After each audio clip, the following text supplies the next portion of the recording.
Is it me or does anyone ever wonder what happens if Ethan doesn't accept the mission? Like, what would he do for the entire 2-hour film?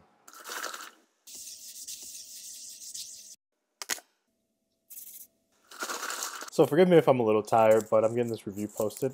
Let's go ahead and do the damn thing. This is going to be my review of Mission Impossible 5 Rogue Nation. Definitely enjoyed this film a whole lot. This Mission Impossible ranks up there with 1, 2, and 3 for me. I didn't like Ghost Protocol that much, but this one was actually pretty solid. As far as the action movie goes, it was definitely a solid action film. I had a lot of fun with it. So Rogue Nation stars Tom Cruise, Ving Rhames, Rebecca Ferguson, Jeremy Renner, Simon Pegg, and Alec Baldwin. Of course, we have Tom Cruise coming back playing Ethan Hunt, who is the leader of IMF. And in this particular film, we actually kind of get a little bit of a teaser at the end of Ghost Protocol about what the mission in this film is going to be, or at least at the time we didn't know, but we end up finding out that Ethan goes off at the end of Ghost Protocol to try and track down a terrorist organization called the Syndicate. And some general plot points from this movie is he's essentially starting the film off. He's trying to track down this organization, and it's a terrorist organization that's fairly small, kind of like IMF, and they pretty much commit really big terrorist attacks to try and dictate world order. And that being as horrible as it is, Ethan wants to try and locate them and take them out. And we find out early on that he's been pretty much traveling all over the world trying to find this group, and he's linked the Syndicate group with a particular individual who I'm not going to get too much into because it's kind of going into spoiler territory, where every attack has taken place around the world. Ethan's always just slightly late, and he misses this guy, so he's able to essentially figure out that this guy is probably somehow linked to the Syndicate. And so then he kind of switches his game plan up, and he starts to look for this particular individual in the film. Eventually, he finds him, and he finds out that, yeah, he is the leader of the Syndicate. And here's where kind of things get really interesting. The CIA in this film is actually trying to disband IMF. IMF pretty much broken apart. There's really no more IMF. The CIA has kind of taken over all the duties that IMF has typically done in the past Mission Impossible films, and they want to bring Ethan in, aka Alec Baldwin's character, who's the head of the CIA, wants to bring Ethan in, and in order to do that, he's got to catch Ethan. And as we know from any Mission Impossible film in the past, catching Ethan Hunt is difficult, pretty much impossible actually. So we spend the majority of the early part of the film with Jeremy Renner's character working with Alec Baldwin's character, and they're trying to essentially locate Ethan. And at the same time, Alec Baldwin's trying to kind of vet Jeremy Renner and Simon Pegg's character to figure out if they're still working with Ethan, or have they fully converted over to the CIA, or are they working 100% with the CIA to try and track Ethan down. We could go pretty much all the way back to the first Mission Impossible, and one of the main reasons why Alec Baldwin wants to bring Ethan in is because he's got to account for all of the things that he's done as a result of basically saving the world several times. Whenever he saves the world, there's usually a lot of collateral damage, and so it has to be answered for, essentially. Kind of like with Man of Steel, Superman, yeah, he may have saved the world from Zod, but he still blew a city up. And that's kind of like what Alec Baldwin's coming from with Ethan, is that, yeah, he might have saved the world a whole lot, but at what cost? Looking at the past recent events in the last Mission Impossible film, it's like things have gotten out of hand so much to the point where we can't have the IMF running around pretty much doing whatever they want to. So we're going to have to bring you guys in, and you guys are going to have to work with us more closely, where we can closely monitor what you guys will and won't do. So again, in my usual style, I like to just talk about some positives and some negatives that I had with the film. This film, like several other films recently, I haven't had really that many issues with, and this one's no exception, especially with Tom Cruise. I'm a pretty big Tom Cruise fan, because Tom Cruise, personal business aside, I think is just a damn good actor. And when it comes to action, he gets action. There's something I think that clicks in Tom Cruise's head.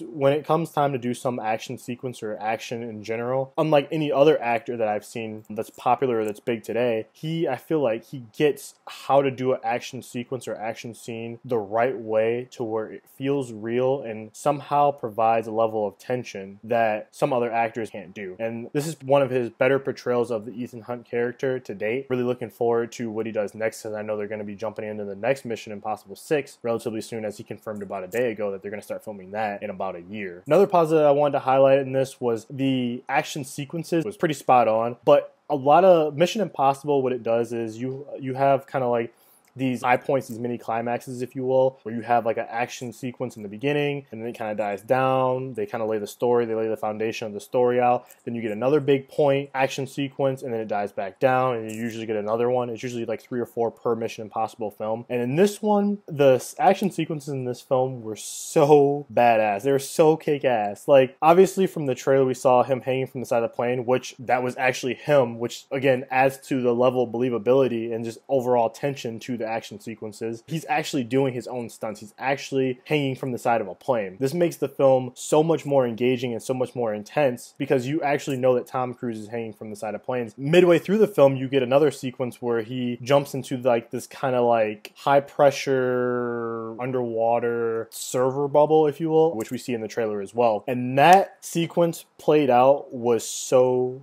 badass. That was probably one of my favorite action scenes that I've seen in any Mission Impossible film. I really enjoyed it. And that's just kind of a couple of them that are in the film. The car chase scenes in this film were definitely the best I've seen in any Mission Impossible film as well. It's like pretty much all the action in this film was on point. It was top notch, and they definitely didn't disappoint with it. So another thing I wanted to point out as well is Jeremy Renner's character in the last Mission Impossible film. I didn't like his character that much, and it wasn't necessarily Jeremy Renner's fault. I think he played the character as well as he could have played the character. Overall, I just didn't really care for the character, and the way that he was implemented in the film kind of bugged me a little bit. I wanted a little bit more of him kicking ass. I didn't like the way they just implemented that character. So in this particular film, he's still really not a legit member, if you will, of IMF, kind of the same way that Ving Rhames' character is. But I do like how there was constant tension between him and Tom Cruise's character, Ethan, throughout the film, and especially towards the middle to end of the film, where from Jeremy Renner's character point of view, it's more about Ethan trying to beat this guy than it is about him essentially trying to save the world, if you will. I mean, he's questioning Ethan's ability to see clearly when he focuses and focuses and focuses until he gets it done. And so Jeremy Renner's character is there to basically say like, hey, at some point we have to wash our hands of this. We can't just give away information at will, especially to terrorists. And a great example of that is there's a particular scene in the film, like there pretty much is in almost every Mission Impossible film, where Ethan essentially decides, in order to beat this guy, let's just give him what he wants, and then somehow cleverly find a way to one him up and get the information back. And in this particular case, the information that he wants to give this guy who leads the syndicate is extremely valuable, and giving it to him may actually result in them not being able to figure out a clever way to get it back. So I definitely love the way that Jeremy Renner's character was implemented in this film. I like how you kind of had that clash between the two of them in this film. They each had their own specific personalities, and I really appreciated that. They were different, but it was cool how they eventually ended up coming together, putting their heads together, and figuring out a way to, again, cleverly save the world. So that was really cool to see. Again, I've seen any other Mission Impossible films, you know there's usually midway through going into the third act, there's always some type of twist that they've had in many Mission Impossible films. I was watching the film with a friend, and I could tell exactly what the twist was going to be, and I said it just before it happened, and we both got a good laugh out of that. So that was pretty cool. But again, like I said, overall, just one negative that I have with this film. So in action films, it's funny because it's 2015, and again, the only people that can really aim with a gun are the good guys. I don't know why we haven't somehow cleverly found a way to do action where the bad guys can still aim, shoot, and hit their target. In this film, they still have not figured out how to aim correctly. I mean, these guys are walking around with like assault rifles, Uzis, and they somehow can't figure out a way to shoot Ethan throughout this entire film. They can't aim. They can never aim, and they never have been able to aim. I don't understand why we haven't figured out a way to like maybe have Ethan catch a bullet or two and still be able to walk it off, if you will. It does take me out of the experience a little bit, especially when they're standing like 5 to 10 feet away from them and they miss them with like 20 bullets. If you fire 20 bullets at someone from 5 to 10 feet away, one bullet should hit them. Hopefully in the next film they fix that. Probably not, but one can hope. So again, overall, I really did enjoy this film through and through. From beginning to end, again, the pacing was spectacular. It really did have me on the edge of my seat, literally, during certain scenes. The action sequences in this film are top notch. It was really a solid film. I know it's getting a lot of positive reviews, and a lot of people are saying this is one of the best Mission Impossible films. I definitely think it ranks up there with 1, 2, and 3. 4 I didn't like that much, but I would put this in no particular order. I definitely say it's with the first 3 for me. 1 was very memorable, 2 was memorable, 3 was memorable, and this one's definitely memorable. I'm actually happy that they're going into the next one a little bit sooner rather than later, just because these films are so good. I feel like maybe if they get the ball rolling a little bit early, everyone will be able to enjoy a Mission Impossible film a little bit sooner rather than later. But other than that, guys, let me know if you've seen the film, what you guys think down in the comment section below. Again, I really enjoyed this film. It's definitely worth going to see. Again, I like to keep these reviews fairly simple, whether I think you should see them or whether I think you should pass and rent it and then see it in the comfort of your own home. And if you did like this video, make sure to hit that like button.